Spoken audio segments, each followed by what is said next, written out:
and gentlemen, it is Trisha with Insectopia, and I know that last week we talked a little bit about maybe doing a honeybee. There was a lot of interest in sketching a honeybee. I know that I do have one other sketch along that has honeybees, but I know that we did that on a Thursday instead of a Sunday. So I know that we've got different crowds in each group, and I figure we can draw a honeybee again. They're fun. We also can, outside of honeybees, I can actually pull a blister beetle out, and we can talk about the interactions between blister beetles and some bees. That is kind of an interesting little story. So that's a fun little thing to nature journal also. I know that the last time that we sketched a honeybee, we focused on doing it dorsally. So we drew head, thorax, and abdomen, and then focused a little bit on wing venation. This time I figured we'd sketch it laterally. So we're sketching it on the side. We'll talk about the how the sternites and the tergites connect to each other, and maybe we'll look closer at those antennae. And the mouth parts. The mouth parts of honeybees is really cool, so I always like to kind of show those off a little bit. We'll probably also turn the specimen so that we can see it head on. So hopefully everyone out there is prepped and ready to get going. I'm not sure how many of you are out there at this very moment. But hopefully we get a couple people rolling in. Awesome sauce. Alright, so I'm going to go ahead and start sketching this honeybee, and if you have questions, comments, concerns about the honeybee or any other little factoid about them, go ahead and shoot me that question. My Aunt Colony is doing well. If you were around last week to kind of see my aunts, the queen is still doing fairly well. She is self-regulating, so she'll move closer to the cotton ball. Honeybee! There we go, Jody. Yeah. So I figured we would get to this lady. Bye. Bye. And we also can see right about here, there's actually a little bit of pollen still stuck to her leg. So this is where her pollen basket is, which is essentially a bunch of very long hairs that will actually work down and collect and compact pollen so that she can carry lots of it all the way back to her home. Awesome sauce. So, honeybees, this is a European honeybee, right? So all of these honeybees are non-native.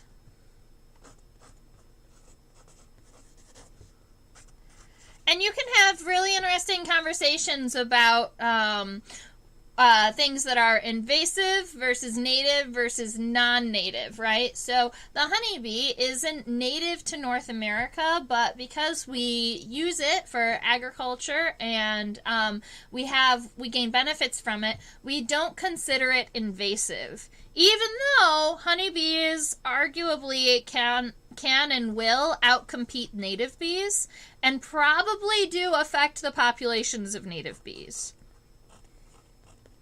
So the scientific name of the honeybee is Apis mellifera, 2 L's, 1 F. Alright, so that's going to be our scientific name for our honeybee. All what we consider bees or true bees are in the family Apidae.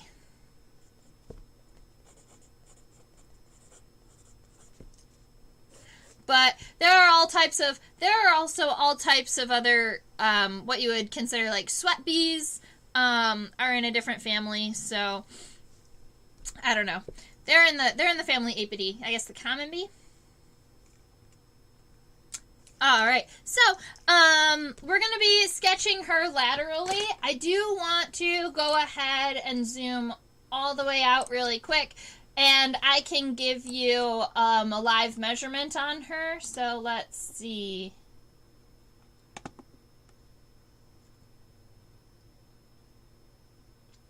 That's about in focus. So if I go ahead and I take this little measurement tool, go about from the front of the head all the way to the end of the abdomen, and then pull that off so that we can see it.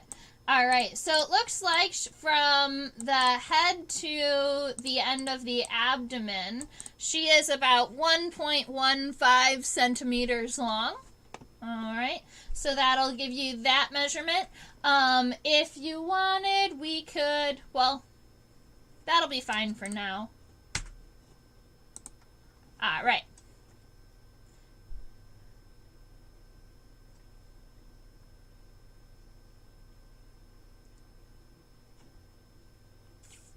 I know that there are some people out there that really like to have the overall picture while we're working on this one.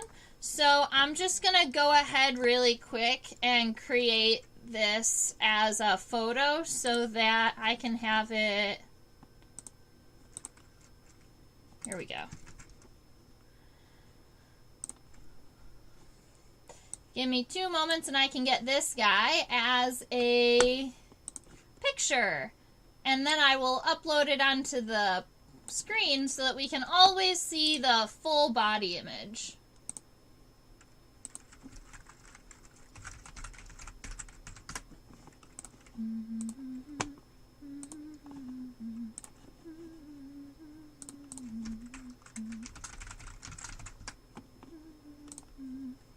So who's excited about the honeybees coming out this spring? I'm really excited to see all of the insects coming out of diapause, right? So diapause is what we call insect hibernation. All right, I'm going to shrink this picture down just a little bit and throw it maybe right about here.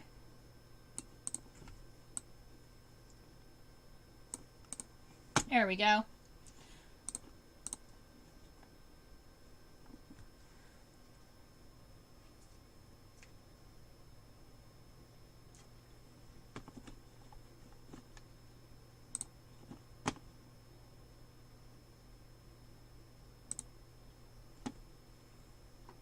So what's really fun about the honeybee head, where we're going to be starting our illustration, is that the head, on my honeybee's head, her compound eyes actually have hair on them.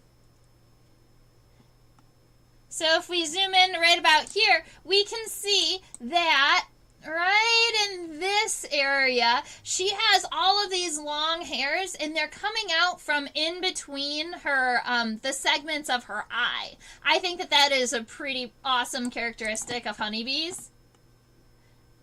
I am diapause. I love that.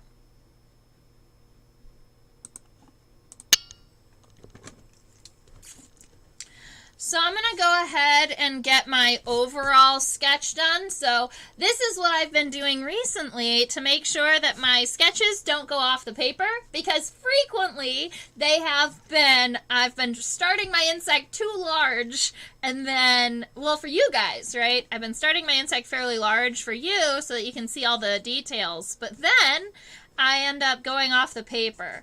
So what I've been doing recently is giving myself an overall basic sketch, and then so that I know that it'll all fit on the page.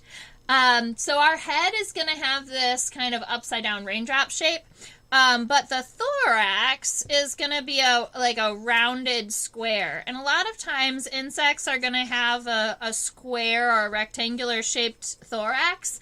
And that's because of the way that the muscles connect on the inside, and for the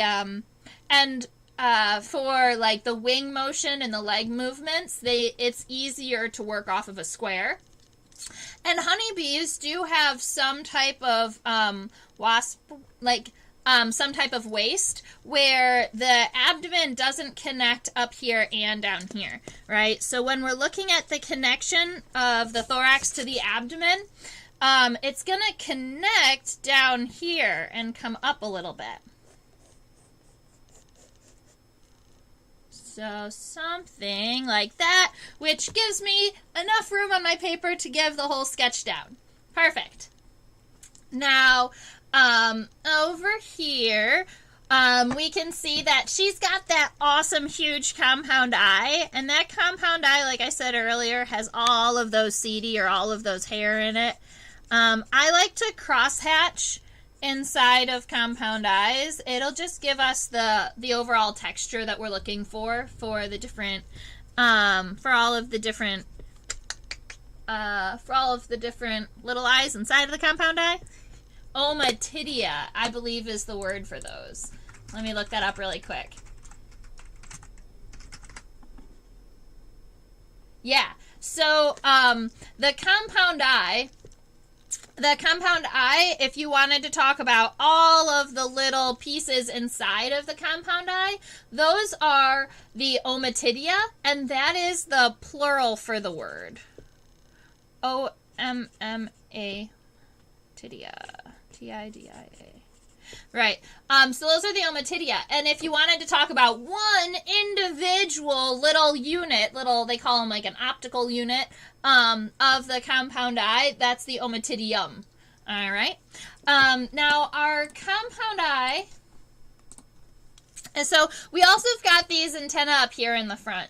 And if we wanted to talk about antennal segments, you'll notice that this first one right here is fairly long, and then the rest of these down, these are actually multiple segments, but this first one is only one. This is what we call an elbowed antenna, because you can see that it has this long first, and then, it's got this long piece first, and it breaks at like a 90-degree angle. So we've got one segment and then a number of other segments. It looks like this antenna that's on the top side has the last segment broken off. So it'd probably be 1, 2, 3, 4. 1, 2, 3, 4, 5. About 6 antennal segments after the elbow.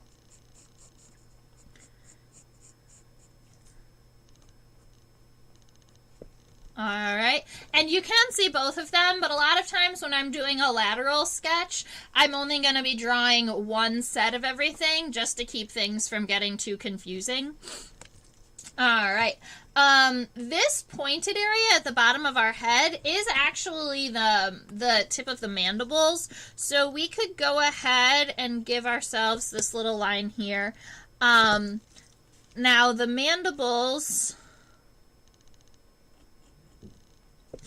So, honeybees have both chewing mouth parts and lapping mouth parts. So when we're looking at them, they have the ability to chew on pollen, but they also have like a little, almost a straw-like or a spongy type of mouth part at the end that helps them drink, nectar. So if we are looking at this overall picture, what looks like a long tongue, that's what they're going to be using to drink the nectar. But if they do want to eat or chew on a little, if they do want to eat or chew on a little bit of pollen, they can use their chewing mouth parts. Those are going to be significant. Those are going to be a lot more visible to us when we look at the mouth part head on. But we can go ahead and zoom in on that and see what it looks like on the lateral.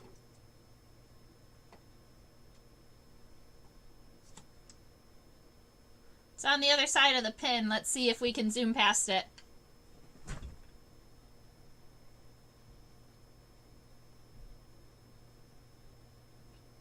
Yeah, so that's going to be that long straw-like mouth part. It does have a little bit of a sheath. So up here is its sheath or the protective guard, and then it looks like that sheath ends about here. And then you've got the tongue that goes kind of after it, or a continuation of it. So if we were going to go ahead and sketch that, it would look something like this, where we've got this longer, kind of wider sheath.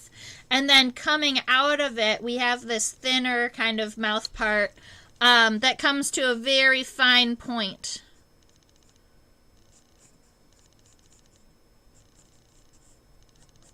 And it'll be kind of cool to look at that head on so that you can see how that works. All right, so we have long hairs that are all over her head. We can go ahead and throw some of those on there to give her that appearance. We also can go ahead and move over to this thorax.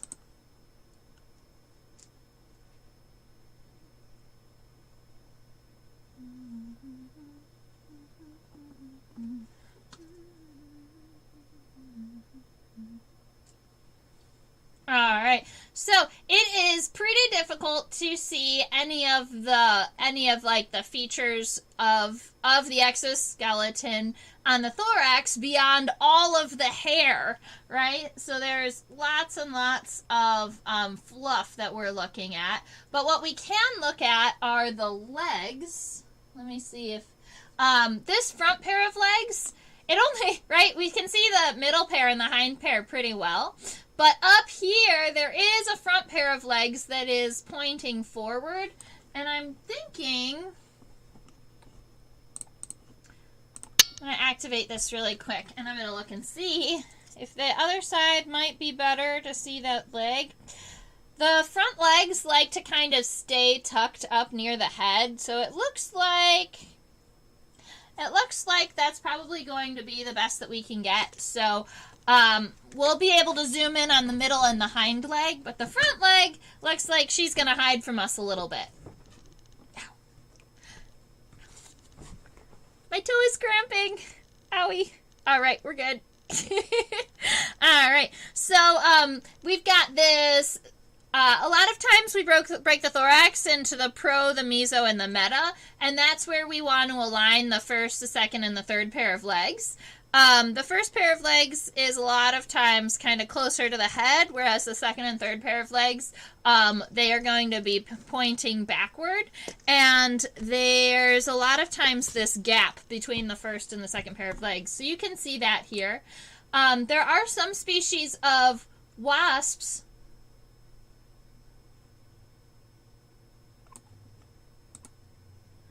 Oh, thank you, Jody. Awesome. So, thank you. This is awesomeness. I love it. Are you having a harder time kind of seeing the image on a smaller screen? Maybe I should figure out. I guess I could shrink myself at some point, if that would help increase the screen of the microscope image. All right, so we've got a femur and a tibia and a tarsi, right? The femur and the tibia on the front pair of legs look like they're not very long. They're kind of short and stubby legs. So we've got the femur that is going to come up a little bit, the tibia, and then the tarsal segments. I wish we could see the tarsal segments.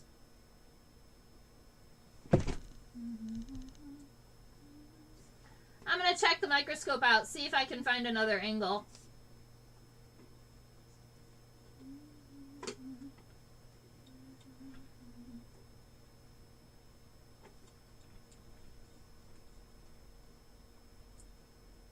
No, there's not really a better angle.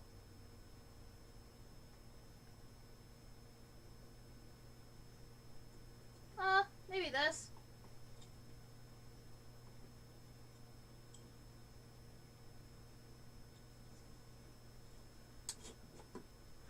All right, we're going to try this. I know she is. Oh, the phone screen is too small. I guess that makes sense.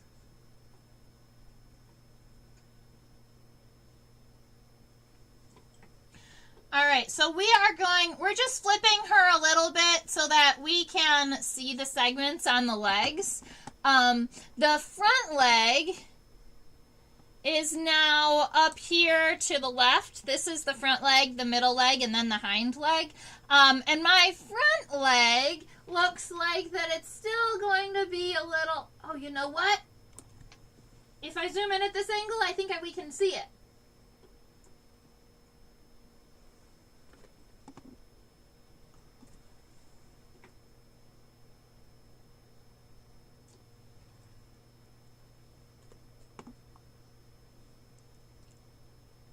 Oh, cool. Yay. Awesome. So, from this angle, we are looking at right here is the femur. This is the tibia. And starting here, these are the tarsal segments. The tarsal segments are blocked a little bit with all of this hair, but it looks like there's one longer segment right about here, and then sometimes it's easier for me to see on the microscope versus translated through the computer.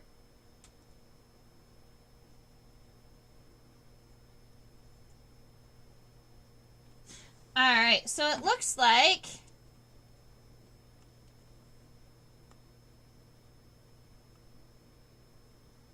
we have, for our tarsal segments, we've got this one right here, and then we've got two small ones in this area, a circular one and two tarsal claws that end right about here. So if I was going to sketch that to help describe that, we've got our femur and our tibia already sketched out, but then we want kind of it's gonna go in front of the tongue is maybe how I'll do it. So, we've got one segment, tarsal segment, that's kind of longer and rectangular. And then we have two that are circular. And then I'm going to erase this little section, which is sad because that's where the cool design was. And then an upside down teardrop and the two tarsal claws. All right, and I believe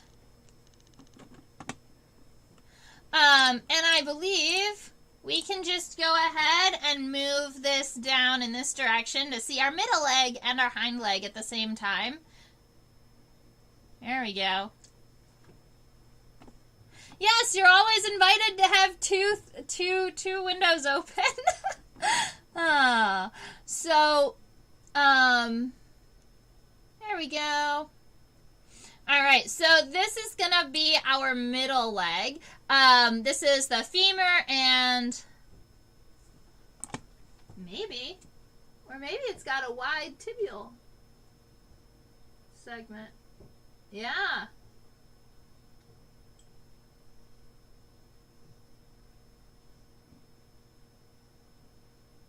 Yeah, so, if we're looking at this leg, this is interesting because this isn't where it connects into the body. There's another segment down here. So there's a femur, this is the tibia, and right about here, this is going to be the tarsal, this might be the first tarsal segment. There's definitely three segments here. We've got a femur,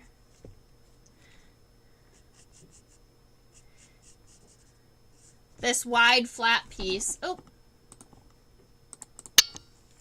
We've got this femur and this wide flat piece. Oh no.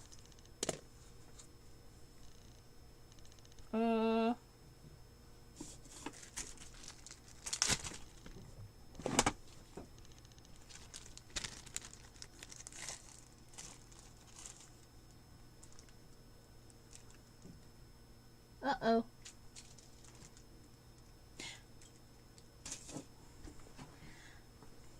I have a break in my ant colony. We'll fix that real soon.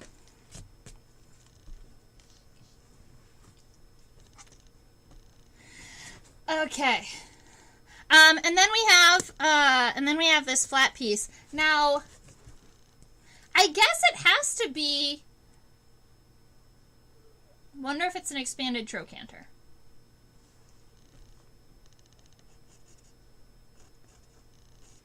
Because there's this other segment that has the little tarsal segments on it, which happens to be, looks like about 3 segments and then 2 tarsal claws.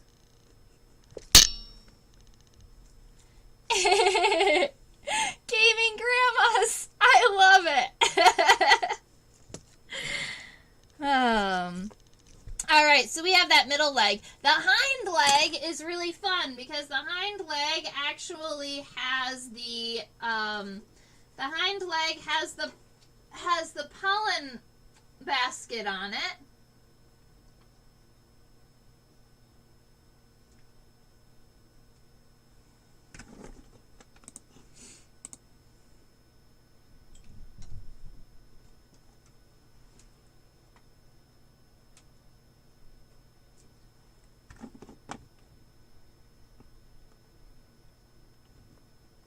Look at that. All right, so this is the tibia. So this is going to be the second segment of our leg, and you can see these long, awesome hairs on the tibia, and that's what we consider the pollen basket. Even though it's not like a divot or anything in the leg, it's actually just an expansion, long, thick hairs that will collect the pollen and kind of hard pack it together.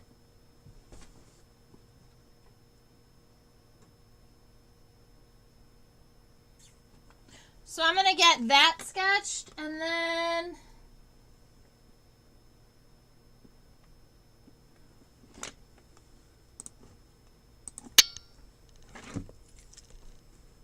so we've got a femur,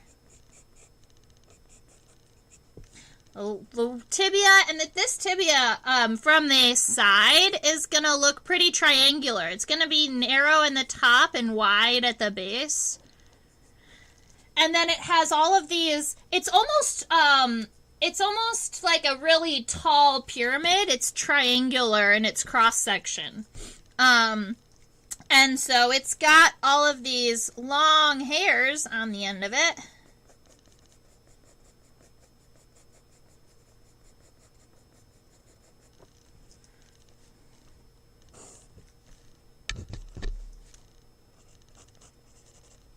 And that's the pollen basket. And then it's got tarsal segments. And what I really kind of wanted to zoom into that end so that we could see, all the tarsal segments.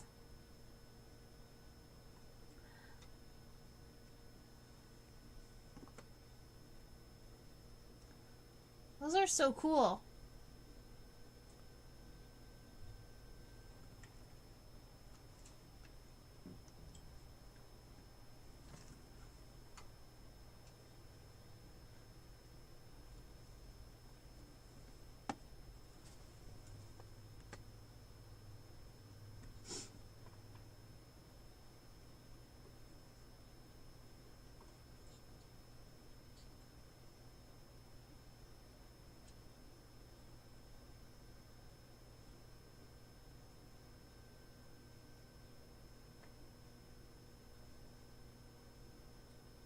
Alright, so this is what it looks like on the other side.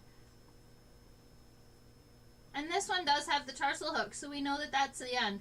That's cool. So the hind legs, yeah, I love the pollen baskets. I'd have to agree. The cool thing about pollen baskets and how honeybees carry and collect all of those pollen, all of that pollen, is that if you go into old collections of honeybees, you can actually take subsamples of the pollen that's on their legs, and you can run the pollen through genetic coders and genetic markers, and you can know which, what type of flowers. Lemmy! Sorry, my kitties. All right, so you can see all of these little hairs. Oh, the pollen baskets.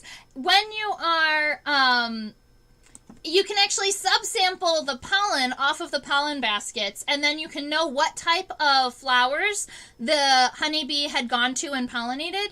You can also track like how much pesticide and chemicals was picked up in that pollen. And there are some actually like some really cool papers and research articles that came out of MSU, where the Rufus Isaacs lab was doing just that. They were going to honeybees and collecting all of that pollen to see how much, like pesticides and insecticides and stuff they were actually picking up with the pollen and taking back to the colony. This right here is a tarsal segment. It's wide and flat. So I do believe that this guy right here that looks like a wide and flat segment that looked kind of funny, I believe that is the first tarsal segment, because when we're looking at the hind leg, this piece is kind of wide and flat, and it still has lots of hairs on it, but that is going to be our first tarsal segment, or our first kind of toe segment. Because we can see right here, there's this little triangle piece, and that is the last segment. So that's that little triangle piece. It's what's going to have the two little tarsal claws that hold, that help the honeybee hold on to surfaces. Good girl, Sammy. I'm going to go back and solidify some of these lines on my thorax. If we were drawing the wings, honeybees are going to have a front pair and a hind pair of wings. So they've got two pairs. The first pair is going to come up right about here off of the first segment, and then the second pair of wings generally comes off of the second third of the thorax. So they would be, they would look like this. But I think that what we're going to do is we are going to, well, here. I didn't leave enough room above my bee to draw the wings. So we might go ahead and do a head-on picture and just a picture of the wings. We'll turn it dorsally.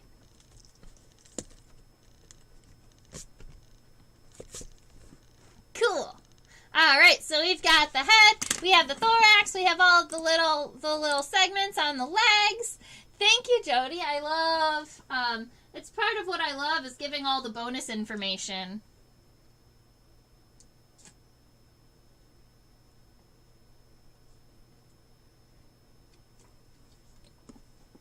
And we have abdominal segments. So 1, 2, 3, 4, 5 abdominal segments. So if we are looking at it from the beginning, this segment right here is a 1, 2, 3, 4, and then this little one at the end, that's a 5. And that's going to be generally how we count segments on the abdomen, right? So instead of giving them their own names, we just say A because it's on the abdomen, and then we count them back from the thorax to the end. And if you were ever trying to identify something with a key, that's how you're gonna, they'll sometimes will say a character on A3, or it has spiracles on A2 through 4, or something like that.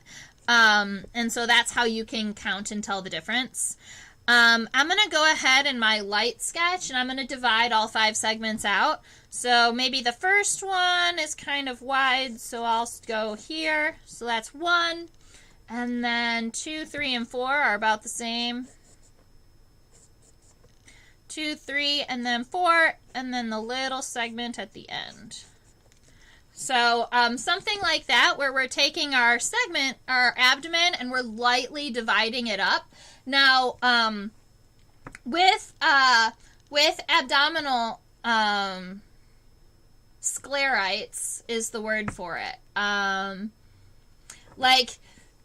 If you're talking about a suit of armor, each of the pieces of the suit of armor are all individual, right? And so with insects, the exoskeleton is broken down into lots of little pieces. And each kind of piece of the exoskeleton is considered a sclerite. All right, so a sclerite is just any individual piece of the exoskeleton. And then when we're talking about these guys on the abdomen, we call them sternites and tergites. And so the top ones are the tergites and the bottom ones are the sternites. And the way I remember this is our sternum is on the front, right? And so if you pretend that you're an insect, essentially, then the sternite or the sternum would be on the bottom, and then the tergites are on the top. And we can see the separation between those. They're right about here. So you can see that this line comes down and then it comes over like this, comes down and over, and these ones on the top are considered tergites. So when I'm finalizing these lines, I go ahead and come down. I give myself this little L, but then I want to give myself a middle line on my abdomen. That's something in this, maybe not exactly in the middle, maybe a little closer to the bottom, like the bottom 2/3. And then I go ahead and round that out. All right, so then that's what I'll do again. I'll go ahead and take this and then come down and round it out.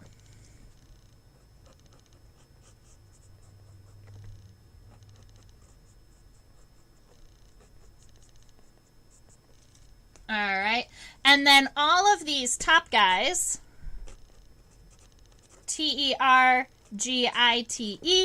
and then all of the bottom ones are called sternites. I'm going to go ahead and make mine just a little less bulbous on the bottom, flatten her out just a little bit. And what I can do is I can shift this view just a little bit so that you can see the bottom segments or the tergites just a little bit better. Yeah, that's better.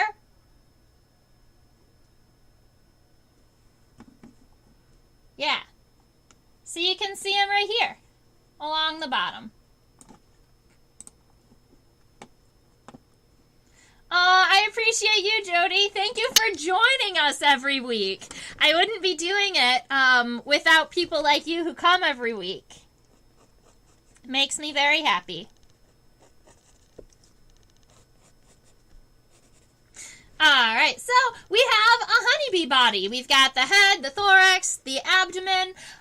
If you wanted, we could add a little bit of this coloration where A4 and 5 are mostly darker, so I would add just a little bit of graphite and smudge that in.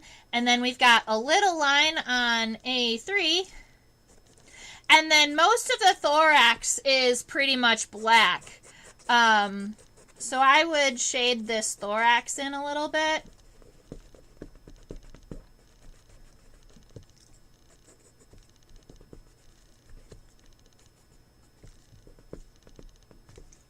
And then the head, of course.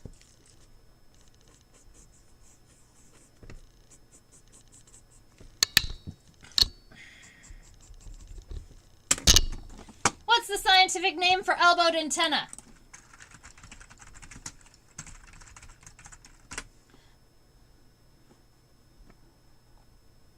Sometimes I forget these things every now and again. Geniculate. That's what it is.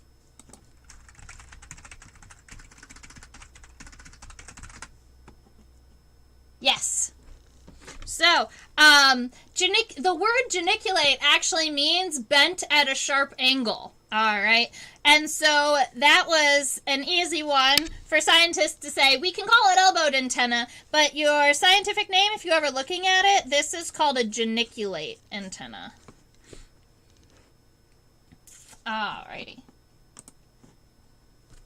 So what I want to do is, I definitely want to do both the head on and do the wings, but I kind of want to do the wing first. So let's go and look at that.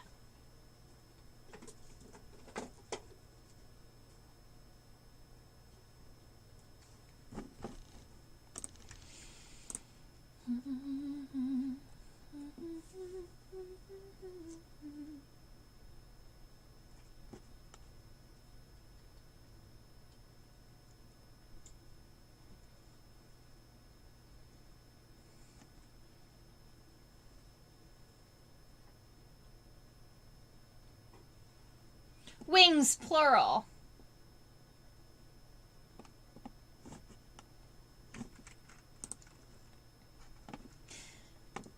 And there's one document that I want to pull up really quick about honeybees. So when we're looking at the characteristics on honeybee wings, there's a couple of things that we're looking at. When we're trying to identify them. So Hymenopteran, or bees, wasps, and ants, a lot of times are going to use their wing venations as identifying characteristics. Or a lot of times you can identify what type of bee or wasp it is just by looking at the wings, at least down to family. A lot of the characteristics for the families are on the wings. When you're identifying further, you have to look at more detailed characteristics. But in apidae, or in like the common bees, we have a couple of different things. We call these cells right here, we call them the submarginal cells. All right, and in apidae, or in bees, they're going to have 3 of those, 3 submarginal cells. All right, and then the other characteristic that we look at is this vein right here. So if we look at this vein coming out from here and moving over to here, this is called the M vein, or the basal M vein, and it is straight. All right, so if you look at a wing and it has 3 submarginal cells and this vein right here is straight, then you're most likely looking at an apidae, or a bee. There's another family of insects that has the 3 submarginal cells, but then it has a bent, it's curved there. Those are the adrenids, that's what they are. They'll have a very strongly curved M vein right here. So I'll help. It might help a little bit me sketching those so that you can see what I mean. If you are really interested in insect wing venations, I would definitely suggest checking out drawwing.org. It is all about wing venations, and there are people out there who will actually take the wings off of the specimens, slide mount them, scan them, and upload them into Drawwing, and then Drawwing will go ahead and take your wing and it'll map it out with all of the names, because each one of these cells and each one of these veins technically has its own name. Wing venation can get really complicated really fast.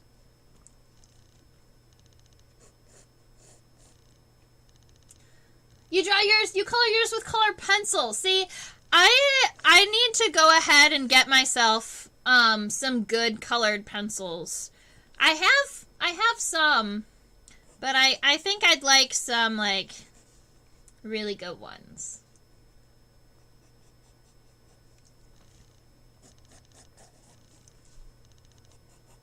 So I'm going ahead and sketching the outlines of our wings.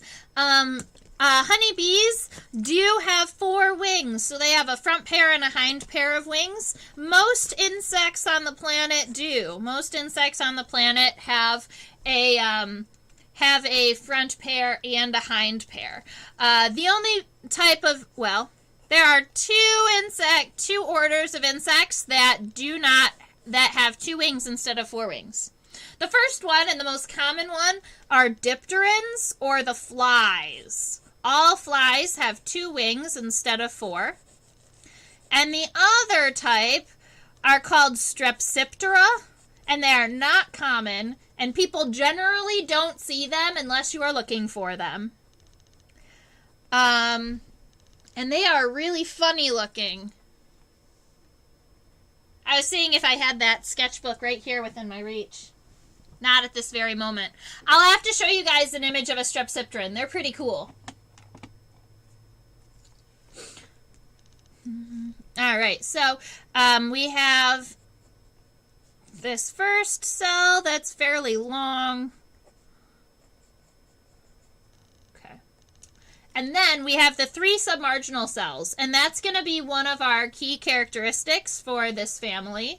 So, and I'm not sure, I'll admit, I'm not sure about which direction we count them from, if they're counted 1, 2, 3 from right to left or left to right.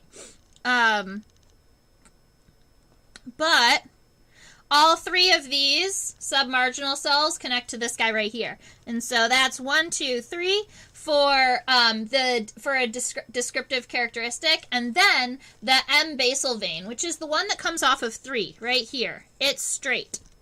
All right. So that is the other characteristic.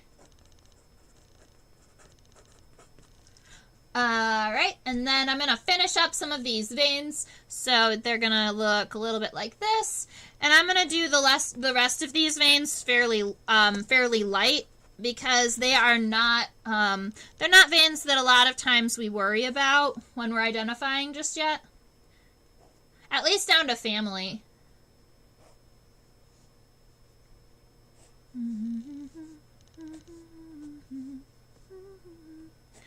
And we'll have to zoom in right here. There's something really cool going on that I want to show you.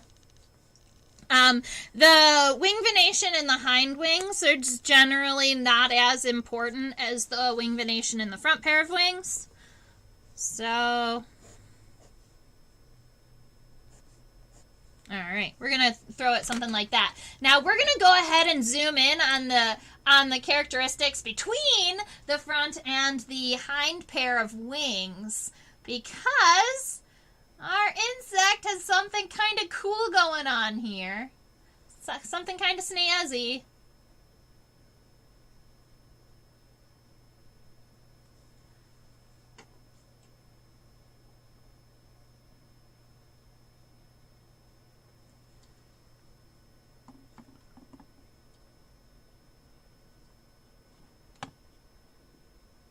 There they are. All right, so sometimes people say, honeybees really have 4 pair of wings? They always look like they're connected. So if they have 2 pairs of wings or 4 wings, why do I see them kind of flap together? Well, honeybees have these guys. You see these they look like little rings off of the bottom wing, and then you kind of see them disappear right here. Well, that's just because these guys are little hooks that connect the front wing to the hind wing. And this right here are a couple of them that have disconnected since that have let go essentially between since he was pinned and stuff. So, right here, in between the front and the hind pair of wings, if we make a little bit of space in between these, we can show that it's got little hooks. And those little hooks are called hamuli, Hamuli. And many bees have those. I'm not sure how many wasps are going to have them. So that's going to be our wings. And now that we've examined the wing venation and stuff, you could almost imagine what it would look like open. So if you wanted to, you could go ahead and it would look something like this. I have to draw that a little darker.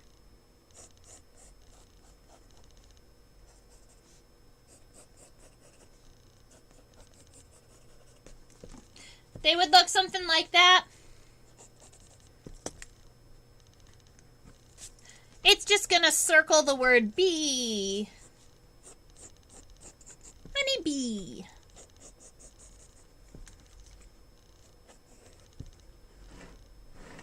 Alright, and then we have the wing venation.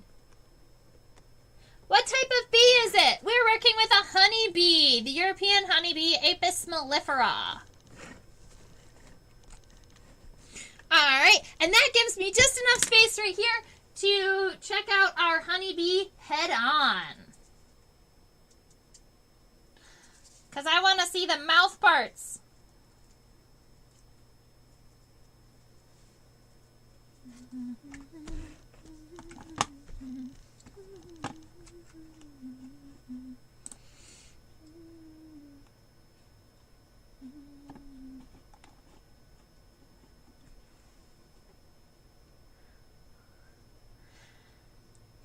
Yeah, I think that's one of the really cool things about insects is the closer you look to them, the more you learn.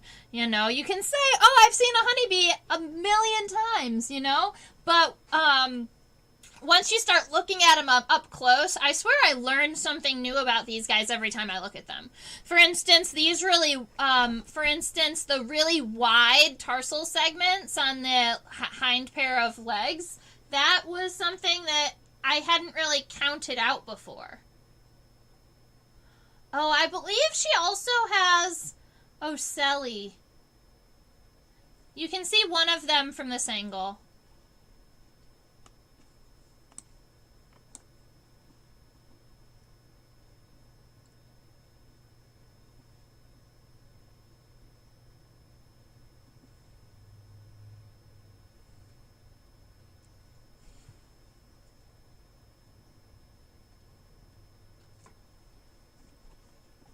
Cool.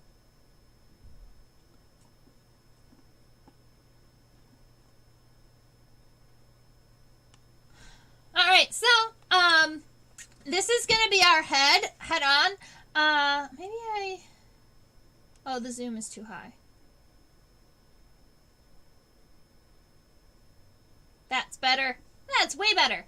Okay, so this is our honeybee head on. Now, we can see that she's got these two compound eyes over here and over here, but then you see this little itty bitty circle in the center of her head? That is actually one of 3 ocelli, or simple eyes on her head.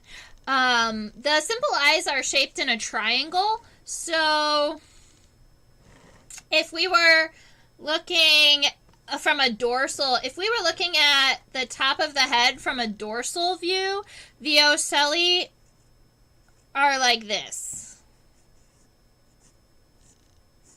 Alright, so she's got her 2 big compound eyes to the left and to the right, and then the ocelli are in this triangular shape. But what you're looking at from the front is just this one, is just this front and center one.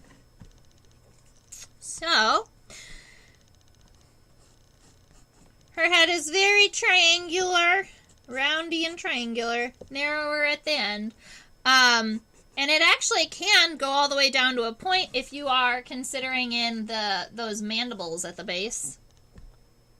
A lot of times after I sketch what I think the shape of my head is going to look like, when I add the compound eyes, I will go just a little bit wider than what I sketched so that the compound eyes stand out a little bit from my sketch.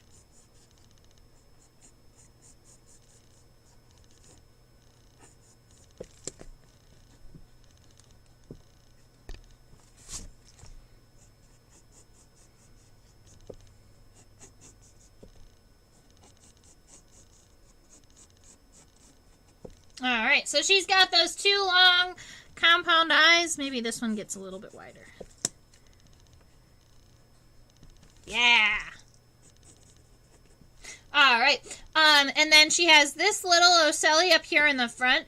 She does also, they would look like this. So she's got these 2, but they're hiding kind of in all of that hair. So that's why you can't see it as much. Alright, the base of the antenna are about 2/3 the way down. A lot of times what I'll do is I'll give myself like a little rounded square where the antenna connect to, just to give myself an idea of the connection spot before I add them on. And then we have just underneath the compound eye on both sides, there's this suture, or this dark line in between the two plates on the exoskeleton, that's called a suture. So when you're looking at like the shaping on an exoskeleton, this isn't a break. in the exoskeleton. It's just kind of like a channel or a divot. So the exoskeleton moves forward and then it moves down and then it comes back up. All right. And so it does connect itself. So it is kind of all one piece, but it's just this divot. It's a little bit for strength. We call those sutures. So it comes up, goes over, and then comes back down. All right, and then I believe that is essentially the modification of the upper lip of our honeybee, because right after this you have the mandibles. So something like that, or maybe it's even more flat. Yeah, more like that. And then when we're coming out, the mandibles, I'll zoom in so that you can see this even a little better.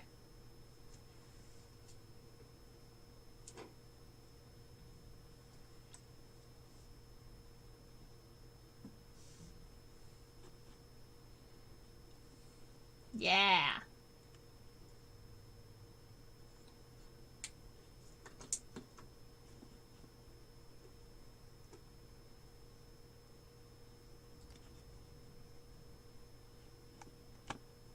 Alright, so the mandibles are right here, and they come out and go down. There's this little open space here, and that's what I was wanting to show you, is that the mandibles are not that whole space. So when we're coming down, this is where our mandibles start, but then they kind of come down about like this, and then there's the chewy part, right? Nom, nom, nom. All right, so that's going to be what our mandibles look like. And this is just an open, it's a cavity in its mouth. It's just a little space for the food to go. And then we have the tongue, and I didn't leave enough space for the tongue. All right, that's fine.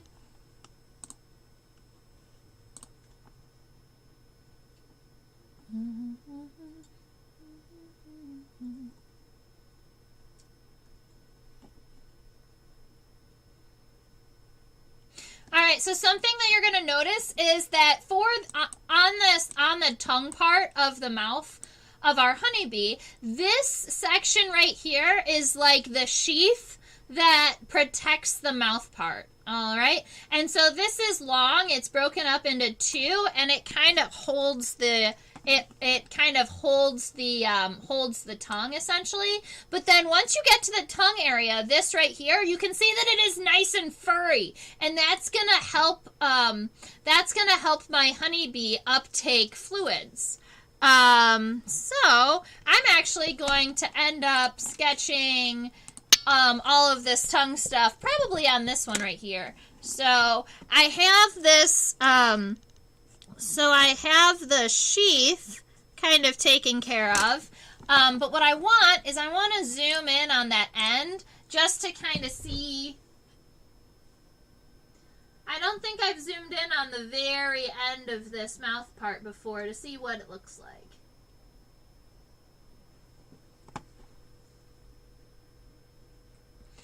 Zoom out enough so we've got enough light. There we go.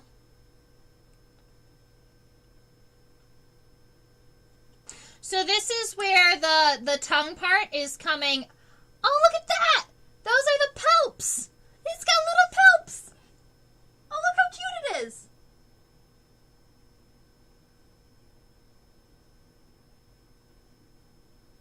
Huh. Alright, so, for those of you who have sketched beetles with me before, or have gotten excited with me when we learn that something has labial or maxillary palps, I like to call them mouth fingers.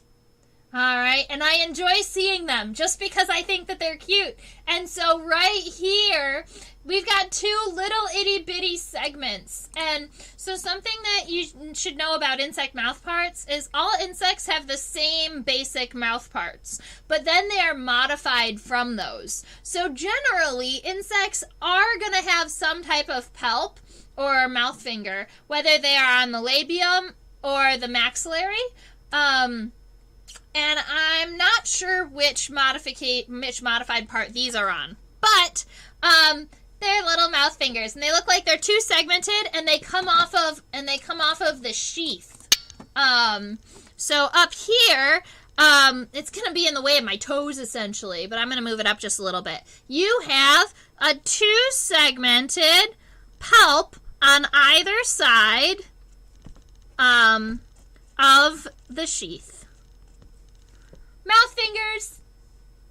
All right, and then if we move our focus down just a little bit, we can see that once that mouth part comes out of the sheath, it's got all of this hair right here, and that's got to help with the uptake of water and nutrients. And then if you zoom all the way down, it comes to a very, very fine point.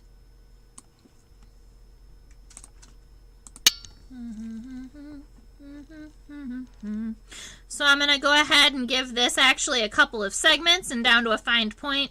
And then what I want to add to my mouth part is all of these setae, or all of these little hairs for uptake.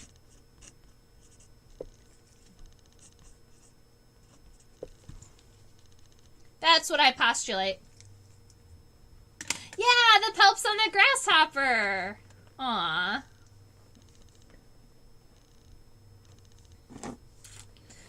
Alright, so we have the head. I'm just going to go ahead and give it this sheath part, but I don't have the space to draw. Alright, we've got the head.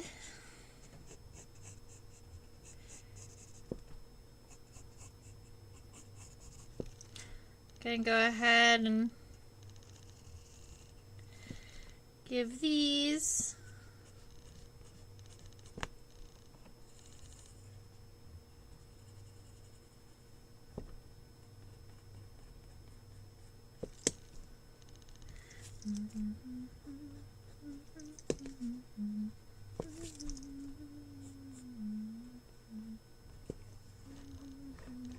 Cool.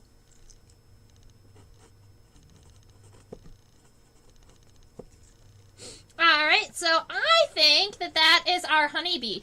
Do we have other questions about our honeybee, or anything that you're curious about them? Other places that we would like to look before we start talking about a different insect? What do you think?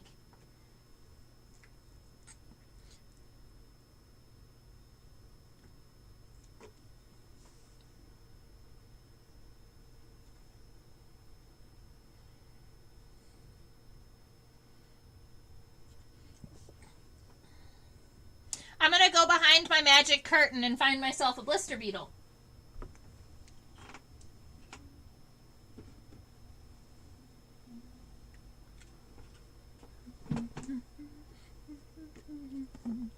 So I have a variety of blister beetles. I've collected them.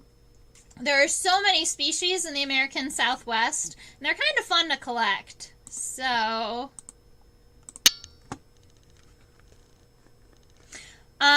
this is a longhorn beetle.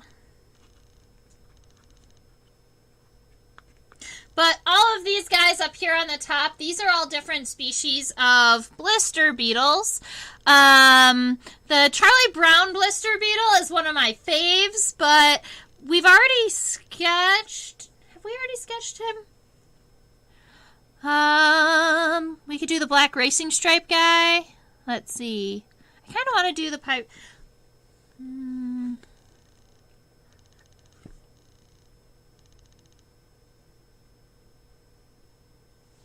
All right.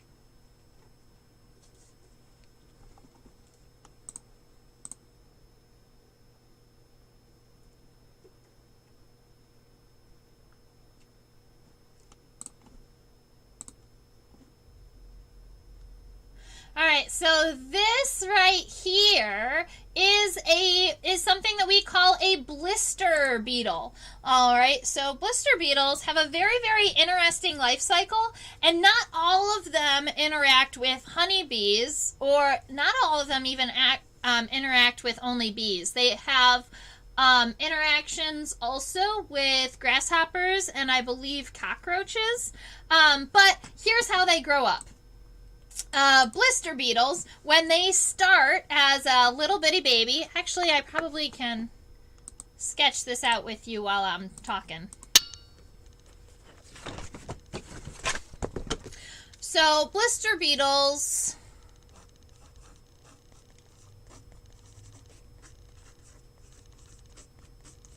are in the family Meloidae.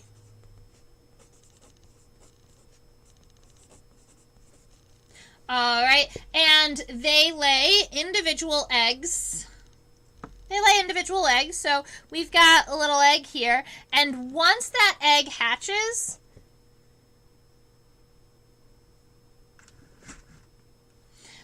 and once that egg hatches, we have what we call a Triungulin larva. Or this is a larva that its job is to travel and to get to where it needs to be. So when blister beetles are first instar, or right after they hatch out of their eggs, they look kind of like this, where they've got a fairly long body. They've got these two cerci, and they're just itty bitty guys. And what those triungulin are going to do, or at least a lot of them do, is they travel up a flower. So they find a stalk, they travel up, and they find themselves on a flower. And then, so you've got this little friend here hanging out.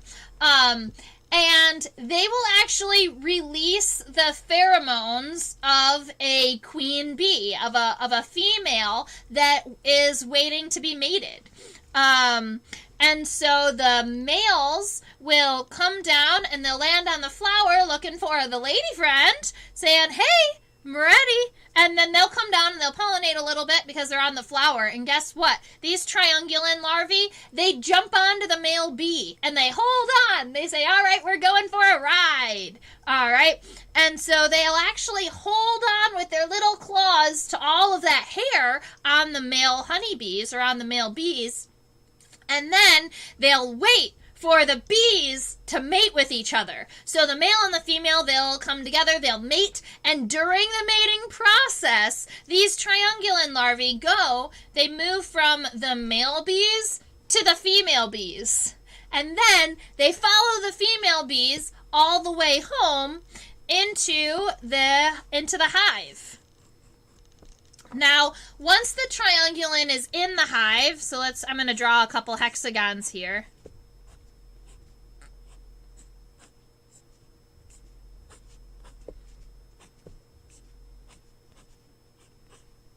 That's enough. All right, so once my triungulin is in the hive, they will actually start feeding on all of the little honeybee eggs and on the honeybee grubs. They will also eat the comb a little bit. So they actually will also eat a little bit of the wax. They feed on the honey. They just take advantage of living in this hive. But once they're in here, they actually turn into what we call a C-shape or a grub-like larvae.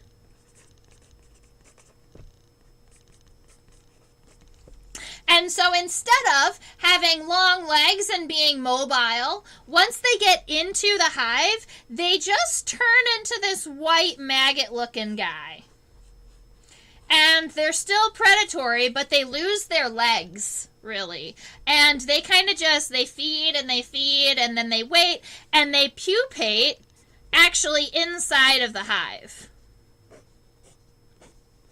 So if we're looking at the pupa, a lot of times they're going to have some type of head. They have their thorax, and you can almost kind of see the individual legs coming down. And then the abdomen kind of curls around. That's just a really quick sketch of them, but they turn into this pupa. And then they become the adult. And the adult is what you're looking at here. A lot of times, if I was going to draw kind of an overall quick sketch of a blister beetle, I would give it this very triangular kind of frontward facing head. A thin pronotum, this first segment after the head's called the pronotum, and all blister beetles are going to have this kind of narrow pronotum and wider shoulders. So if I was going to draw an overall blister beetle, it would look something a little bit like this. And every now and again, the tip of the abdomen shows after. And give it some antenna. And then it lays eggs again.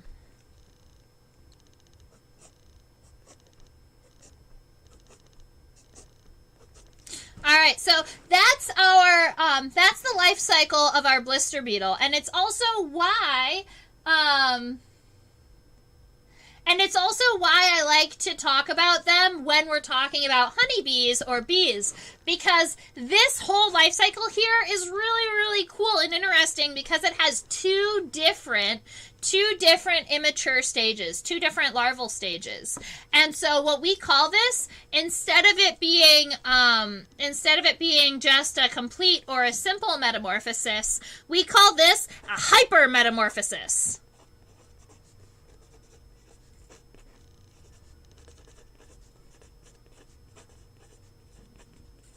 Because instead of with a simple metamorphosis, you just have egg, nymph, adult, which is 3, right? In a complete metamorphosis, you have egg, nymph, pupa, or egg, larva, pupa, adult. So that's 4. But with hypermetamorphosis, you're going to have 5 different life stages, 5 different forms. And so your immature stage is broken up into triungulin and grub-like. All right. So that's a little bit about blister beetles. Now, I believe that I can quickly look up the species name for this guy. My label on my specimen only says Meloidy, which is identified down to family. But I know that I've identified this one to species before. I guess I just haven't put it on the label yet. So I think that I can look it up really quick and find the species on this guy right here. There we go. That wasn't too bad.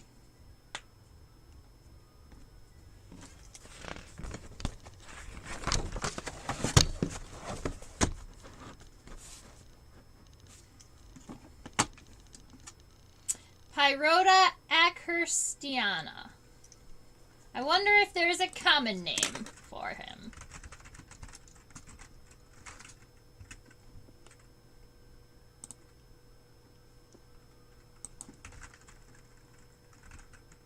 Nope.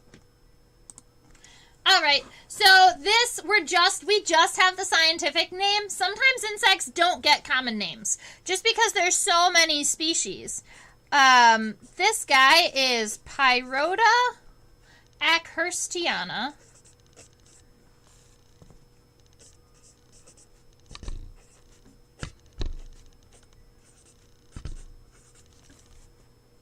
Pyrota acurstiana.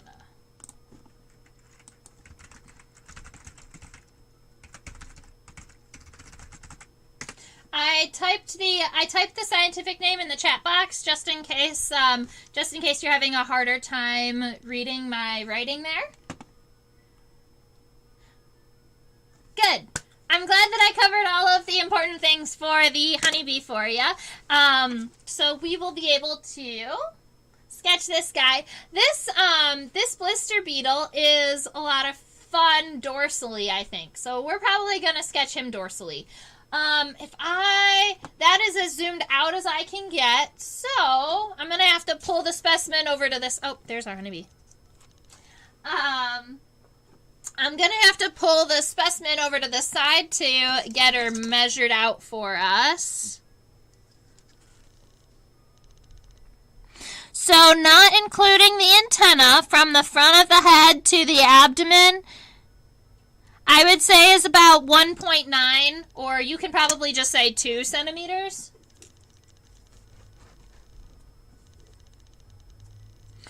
And the overall body shape of her is this triangular head. I love the racing stripes on this species. This specimen in particular was collected in Arizona, but I know that they are pretty widespread in the Southwest because I believe I've also collected them in Colorado and Utah.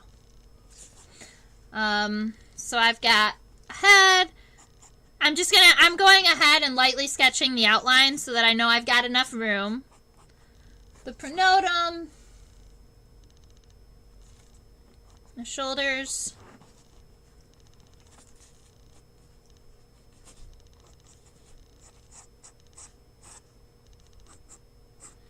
Blister beetles are also pretty leggy, but you know what? Blister beetles are one of those insects that it's really good to be able to identify them or at least know their body shape in the field, because this is one insect you don't want to just pick up willy-nilly.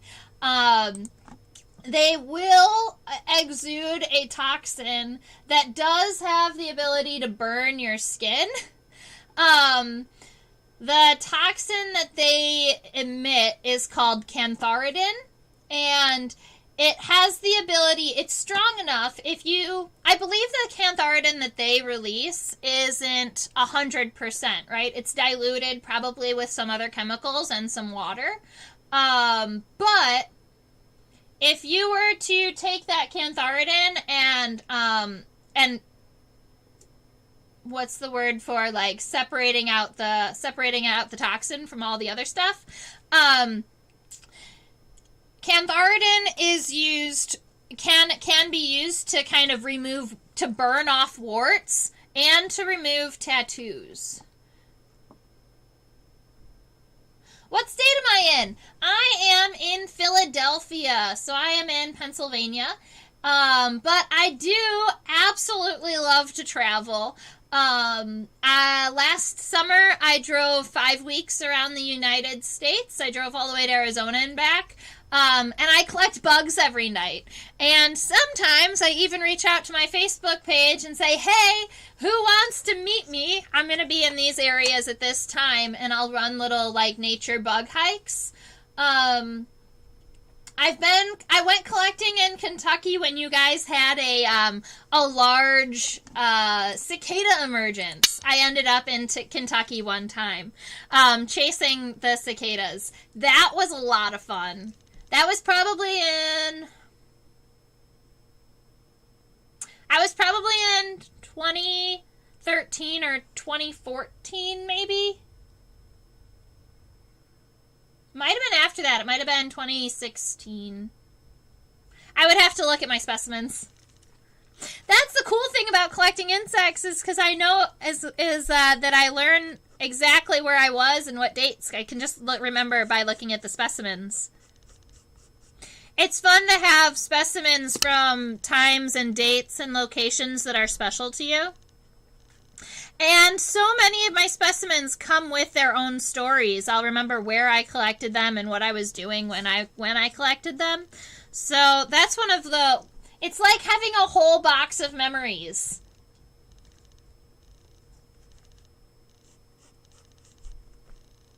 Alright, so our head is very narrow at the top. I'm looking at those... so we've got those two compound eyes, and you can see that they all do kind of bulge out of the side of the head a little bit. So I'm just going to go ahead and... Maybe that's a little too much. I'll fix that one on the right in a minute.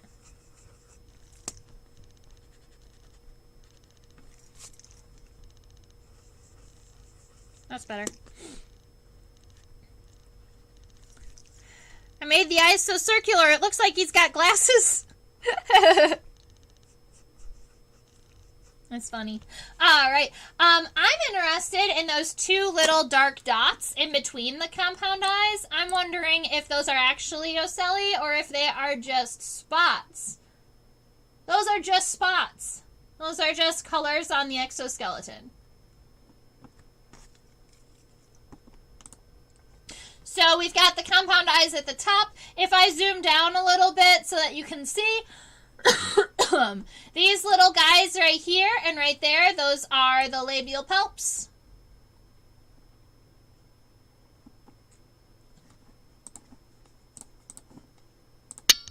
Mouth fingers. All right, 1, 2, 3.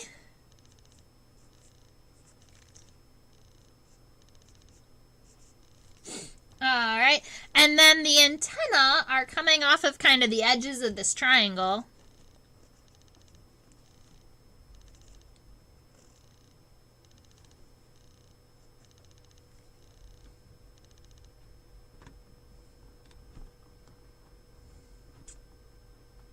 Oh, you collect rocks.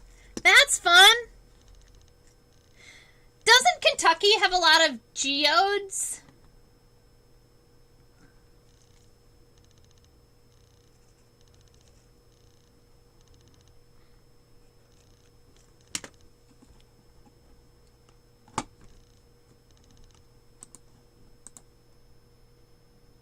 So I'm sure that you have a lot of rocks with memories too. I just wanted to give us a focus on the full length of the antenna to give us an idea of what they looked like. So you can see at the base of each of the antennal segments, they come down to a triangular point and they look like they could almost fit into one another. So we make sure that we give that characteristic. But also, the antennal segments, that second one, so this first one is this wide one. The second one is actually pretty narrow.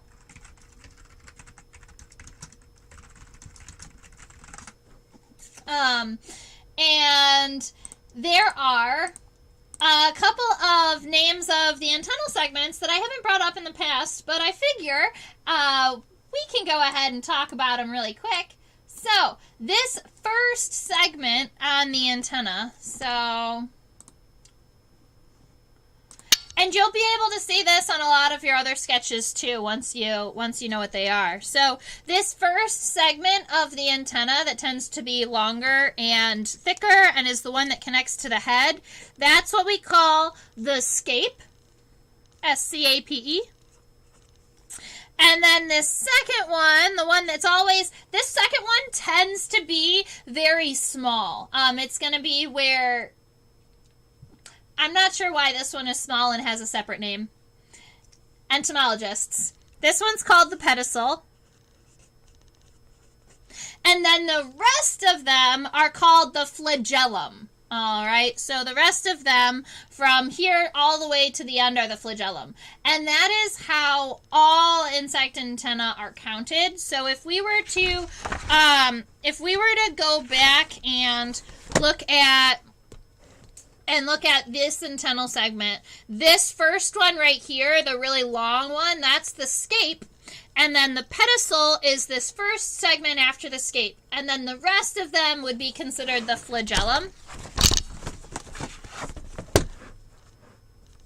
So let's go ahead. It looks like it is 1, 2, 3, 4, 5, 6, 7, 8, 9 segments long, possibly. Let's see. 1, 2, 3, 4, 5, 6, 7, 8, 9. Yep. So it looks like we've got 9 segments on the flagellum that create the flagellum. 1, 2, 3, 4, 5, 6, 7, 8, 9. All right, something like that. And then I'm going to go ahead and give it on the other side.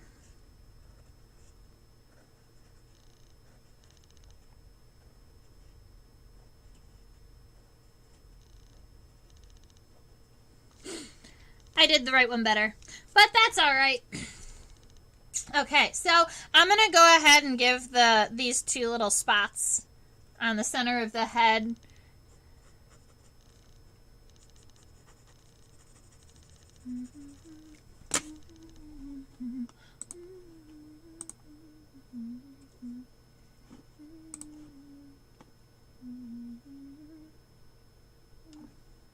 That's what I thought. I believe that I collected geodes once in Kentucky. I went down into this riverbed, and it was really awesome. And I found a bunch of these really cool fossils, and there were geodes, like, everywhere. That's so cool. A rock from every state. I would love to have an insect from every state. I haven't been to all of the states yet. I think I'm at about 34. I've been to 34 states. I'm still working on. It's funny enough. I've been in Philly for a handful of years now. Good number of years, and I still haven't gone north of New York State, so I still need to travel to like Maine and Vermont and New Hampshire and Rhode Island, and once I hit that area, I'm gonna have most of the states in the United States done. Outside of like, I've not traveled to Hawaii or Alaska yet, and I would really love to travel to both. Hey Sammy, come on down, babe, you're not supposed to be up there. I know. Sammy, don't think about it. So I moved stuff around in my basement, and the cats are really interested in all of the things that I've moved around, and so they've been trying to explore more. Just hoping that she doesn't jump. That's all. You know cats. Maybe. One day they'll show up in the live stream, I'm sure. They haven't come and seen us yet.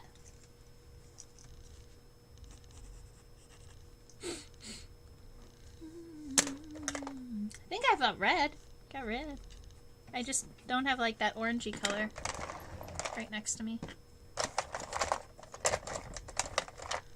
Alright.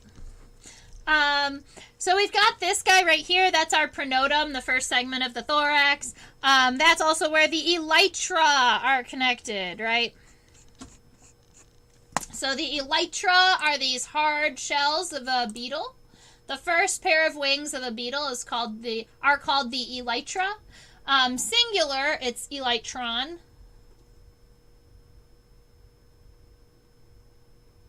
There, we can fit the whole back half.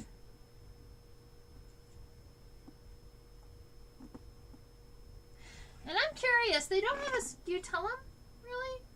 Oh, they do. It's just very, very small. And angled.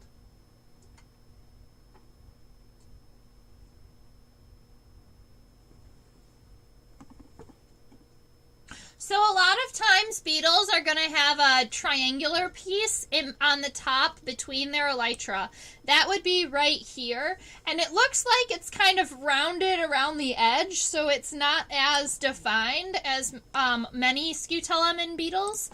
So when we're looking, if we were to draw kind of this center line in between all of the things, right about here, there is just this little itty bitty notch, and that's going to be in between the wings. And that's the scutellum. And that is right here. I wanted to show you that before we got too far.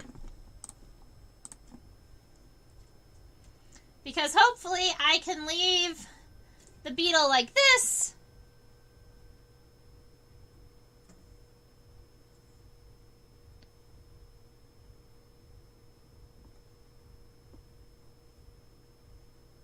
Cool. Awesome.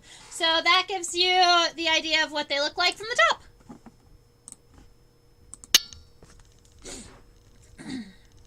Alright, so I'm going to give myself, then I go ahead and solidify these lines.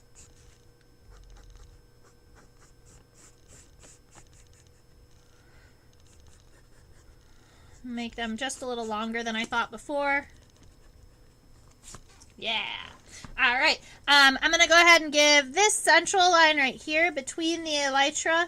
This is generally straight and vertical and should make your left side and your right side even. So if you see that there's some problems with that, you can kind of fix one side or the other. Looks like my right side's a little bigger than my left side. Whoops. I think I didn't put my line central. That's fine. It's just a little off. Grumble. It's off enough that it would have bothered me.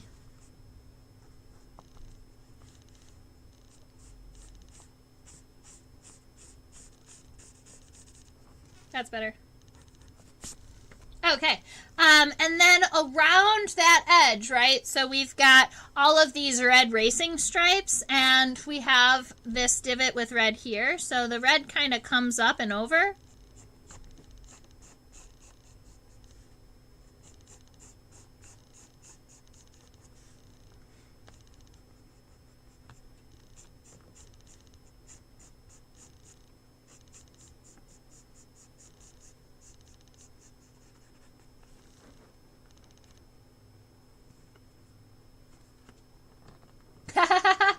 Yeah, so it's fun because a lot of times we'll be able to remember and learn characteristics from other insects and say, hey, like, the ladybug also had a scutellum, and that's why, like, I use the words femur and tibia for the legs because every insect has those same body parts.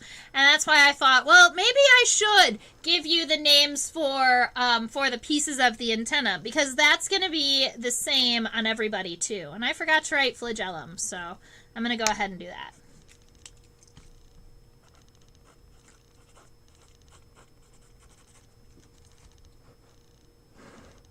All right.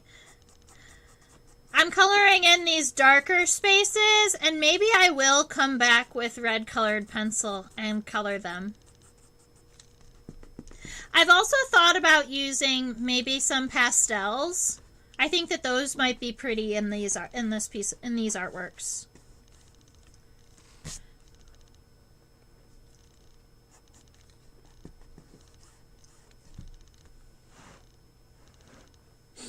Okay. Because we already have the focus on the back end, we might as well get the hind legs taken care of before moving up to the front legs. I can tell you right now, I probably am not going to do the right front leg because of all of the words happening here. I'll probably just do the left one. But we can go ahead and sketch these guys out. The femurs are fairly long, so let's see. Right about here. Yeah. All right, so you kind of have to imagine, all right, this is the first segment of the thorax. Right about here is probably where the second segment of the thorax ends, and right about here is about where the third segment of the thorax ends. You're welcome. Sammy! Hi, baby! This is Sammy. She's been exploring. I know. You can't jump onto my microscope while we're sketching, babe. She said you wanted me in the live stream. I came.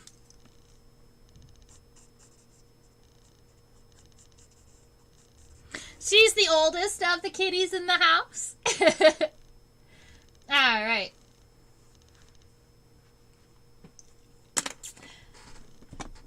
So, that is a funny thing. So, the flagellum is a whip-like tail on other creatures.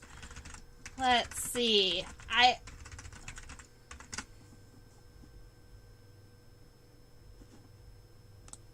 Yeah, so the flagellum on things like protozoa and bacteria, I just looked it up, is on smaller things, and it's going to be used for like a tail. But it's also the term for all of those segments on the antenna. And that's something that gets very frustrating in insects, because instead of making up their own words, they will repurpose words.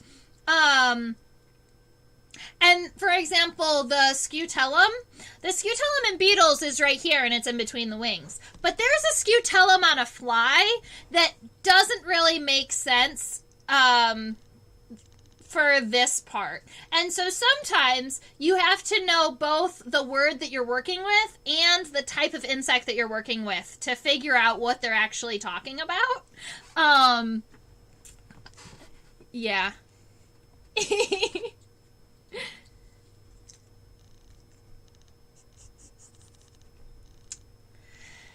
So we've got a femur, we have a tibia, and the tibia is actually fairly long. They are very leggy. They like to run around and fly. And these guys are they are nocturnal, so they spend a lot of their time coming out at night. In the places that they're common, you can find them kind of covering gas station walls. Anywhere where you've got lots of light, you'll end up with blister beetles where they're common. Then we have a number of tarsal segments, right? So let's see. That is 1, 2, 3, 4. It looks like tarsal segments on the end. 1, 2, 3, 4. Lemmy, do you want a time on the screen too? I want them to go out, not in.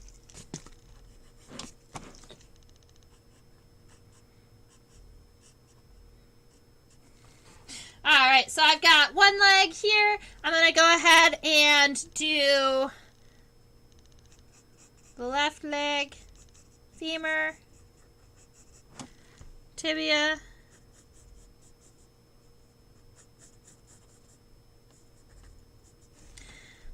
tarsi.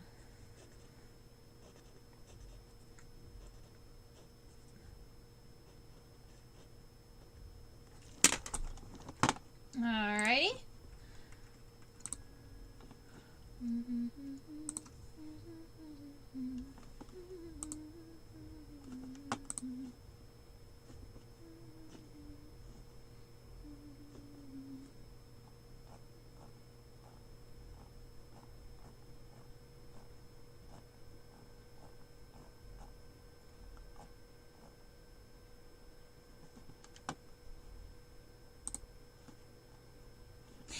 It is a little bit of a complicated naming system. The funny thing about entomology is that there is an entomology dictionary, and it is bigger than the Webster's dictionary. Like, it's thick. And so entomology, sometimes terms can get kind of confusing. That's why we give them in small doses, essentially. And so, keeping track of things. But I wanted you guys to know the names. And a lot of times when we're talking about the antenna, the pedicel get their own names because they tend to have kind of the most characteristic parts. Like the scape is the first segment. So you saw with the honeybee that the scape was elongated. And then the pedicel a lot of times is a lot thinner. But once you get past the first two segments of the antenna, the rest will be about the same. So finding characteristics in the antenna, I'm not sure why exactly that would be, unless it was that, the antenna are very important for our insects, right? They can use 4 out of the 5 senses with their antenna. So they can hear, and it's mix and mash and depending on species, but insects have the ability to smell, hear, taste, and touch with their antenna. Based on different sensors, and different insects have different. But they have 4 different senses that they can use with their antenna.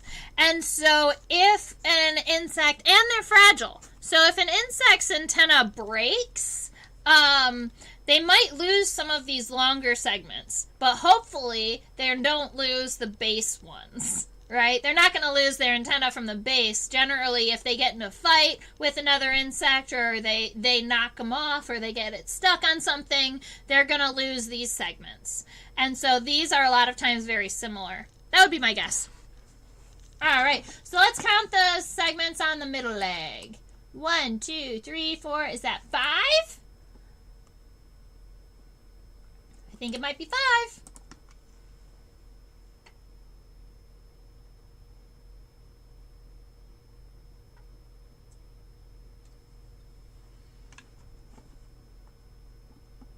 Yep.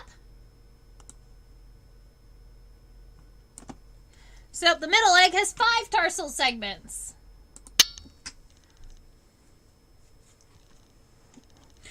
I think my Wi-Fi is acting up a little bit. Let me know if, as long as my audio stays good, I'll be happy. My screen might be going a little fuzzy. Luckily, you're not here to see me. You're here to see the bugs. And the bugs are fine.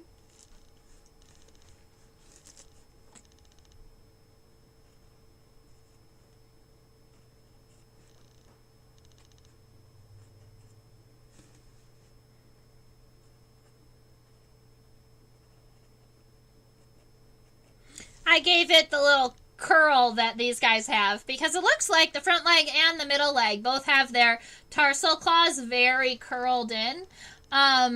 So I figured I would give them that characteristic. So we've got the middle leg, the hind leg, might as well give them the front leg. The front leg is going to come off of the pronotum. Femur. Tibia. And then let's see how many tarsal segments this fella gets. Let's see. Looks like 1, 2, 3, 4, 5. And the claws. 1, 2, 3, 4, 5. And the claws.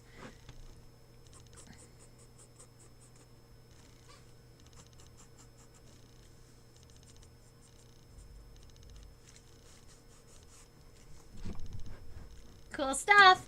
All right, I'm going to go ahead and copy these legs over to the right side so that I've got both sides, at least for this middle leg.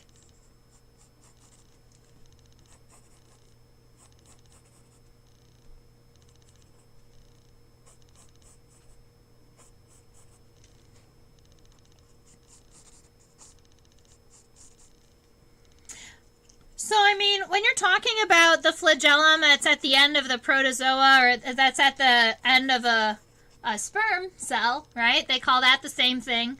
It almost looks like a long segmented tail-like piece, right? And the antennae are kind of long and segmented. I could almost see where scientists say that they look very similar. Their functions are very different.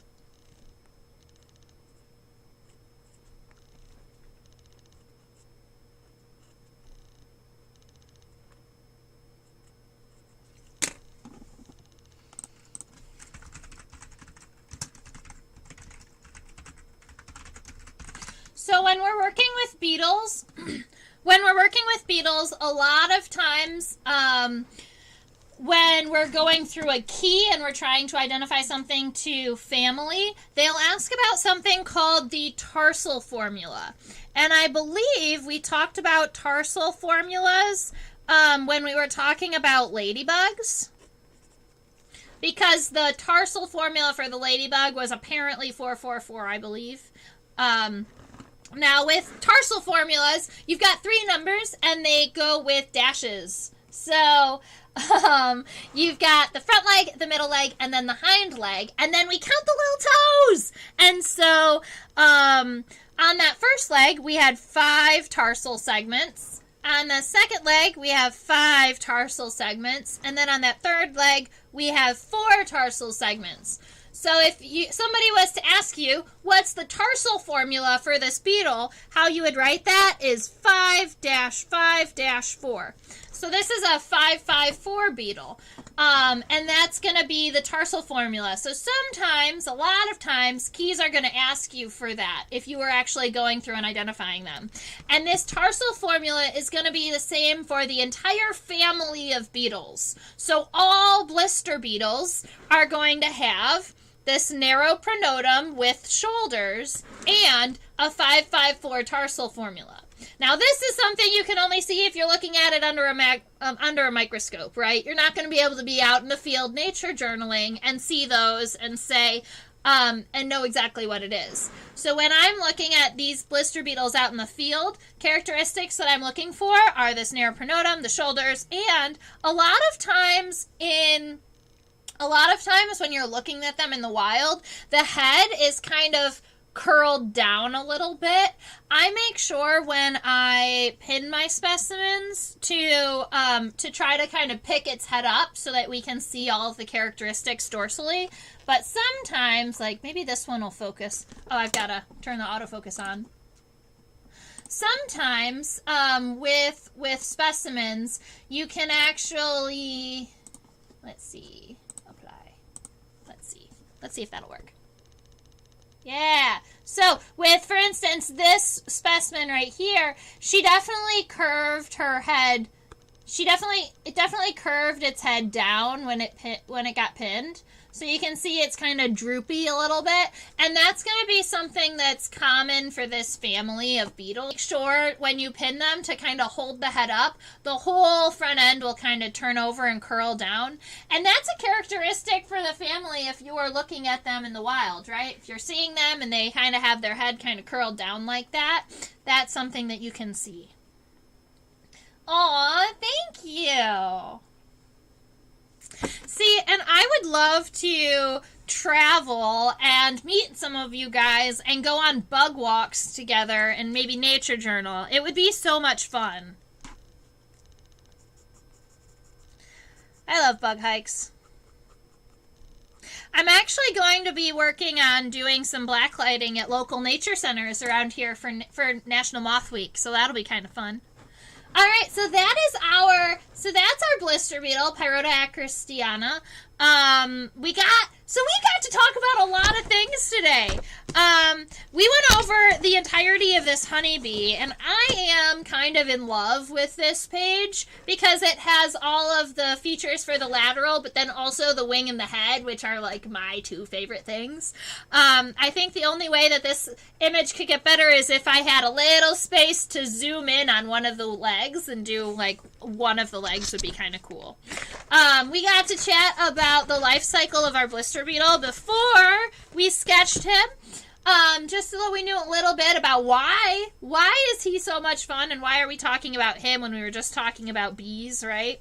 Now I believe that you also asked to see a dragonfly or a damselfly, and we might just have to do that next week.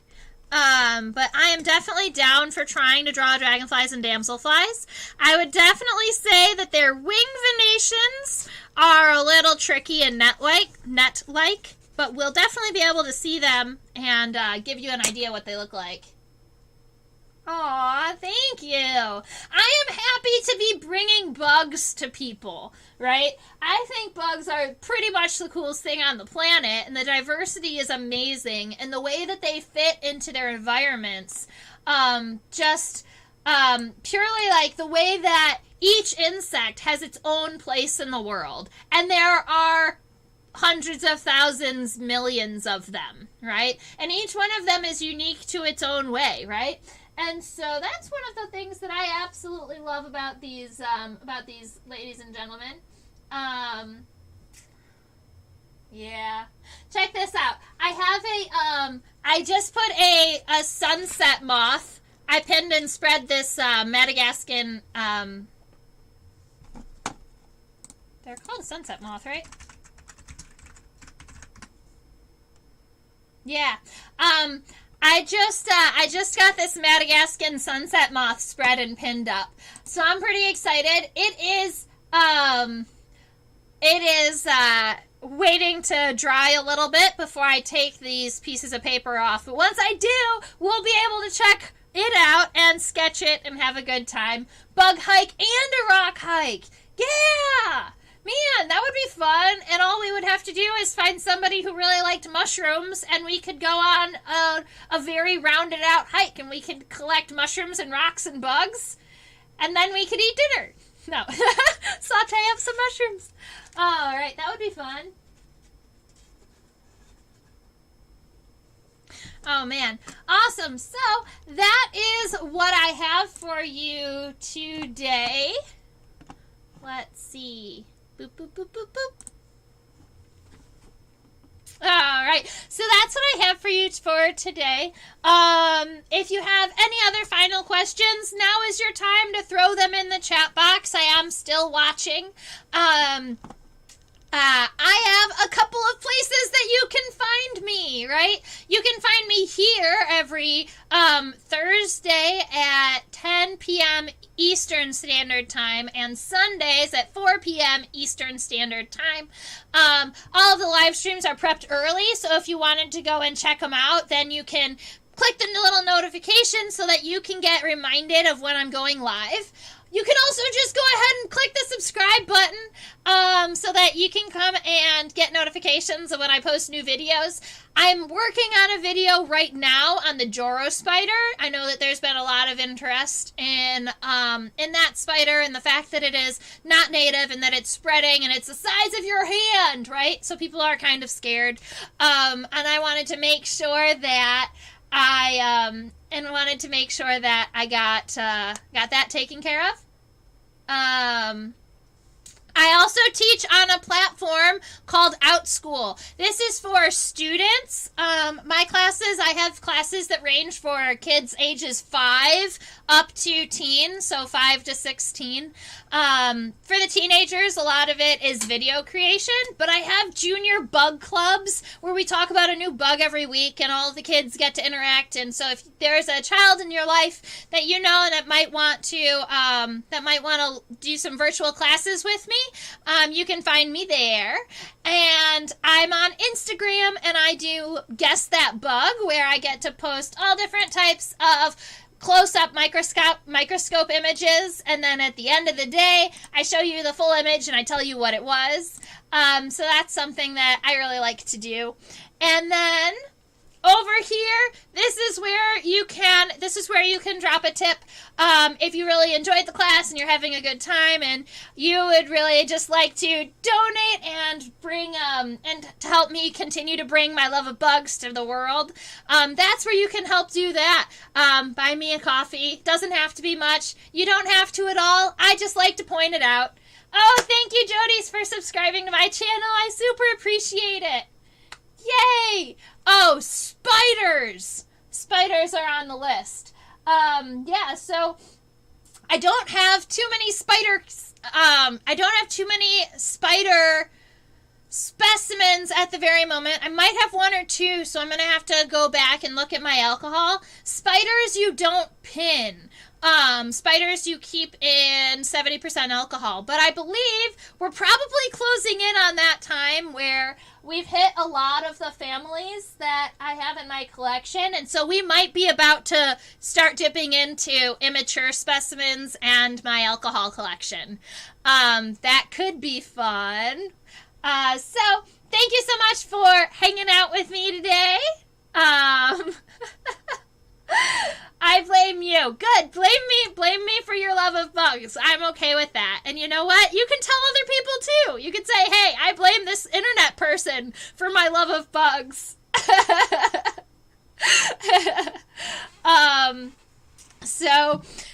Thank you so much for hanging out. Oh man, Jody, if you've been here for more than two classes, I think that you have more knowledge than a 5-year-old by now. A lot of times we talk about head, thorax, and abdomen and some basic parts. And I love the correlations. So I had one of my 5-year-old students, I loved it. She said something like, I was explaining how there were scales on a butterfly's wings, right? And she thought about it for a minute, and you could see the gears spinning in her head, and she goes, so butterflies have scales on their wings like mermaids have scales on their tails. And I just thought that was so cute. All right. So they come up with these really cool correlations between the insects that we're seeing and knowledge that they have from their 5 years of life, which just happens to be about mermaids and unicorns and wonderful magical things. So I have a good time hearing those types of comments and stories from the youngins. All right, so I will definitely be looking at sketching out some arachnids. I have some real life models that we could sketch and talk about. I have a vinegaroon model that's really cool, that has all of the characteristics and all the body parts. So maybe we could even look at a vinegaroon model, or maybe a picture or two that I have instead of having a live specimen, because I don't have... It's funny because I've had so many of these animals in captivity, but I didn't get around to putting them into my collection. All right, so thank you so much for hanging out with me today, learning a little bit, and expanding our knowledge of bugs. And at some point, I'm going to share a tiger beetle that I collected at this location here behind us. This is in Arizona, and it's this wonderful sand and salt flat that has all of these cool wild sedges and sands. So this was a really cool place, and there were all different types of tiger beetles here, because they really like the sand. Their immature stage has this really cool way of kind of digging and making this funnel in the sand. So that's that. All right, I've been talking for a minute now in my closing, saying I want to make sure that I head off in a decent amount of time. So, thank you so much. I love that you have 9 drawings of bugs in your nature journal because of me. I love seeing everybody's artwork. I might be a little bit behind uploading my sketches. I've been sketching so frequently that it's almost hard to keep up with scanning them and getting them into the computer, but I'm going to work on that shortly so that I can make sure I'm sharing all of my beautiful sketches with you guys and that you're sharing with me. So, if you are part of the Nature Journaling Club, the group on Facebook, you can go ahead and share your sketches there. If you are not, you can go to my website, theinsectopia.com, and in my in my Contact Me section, you have the ability to add an attachment. So you can always send me your sketch and just to share, if you would like. So, thank you so much. I hope everybody has a wonderful, wonderful rest of their week. I will not be here next week. Next week, March 27th, I will be in New Orleans. All right. I will hopefully be bringing you fun bug stories from New Orleans. So, we'll be skipping next week. So, the next time I will see you will be April 3rd. All right. I look forward to seeing you then. Goodbye.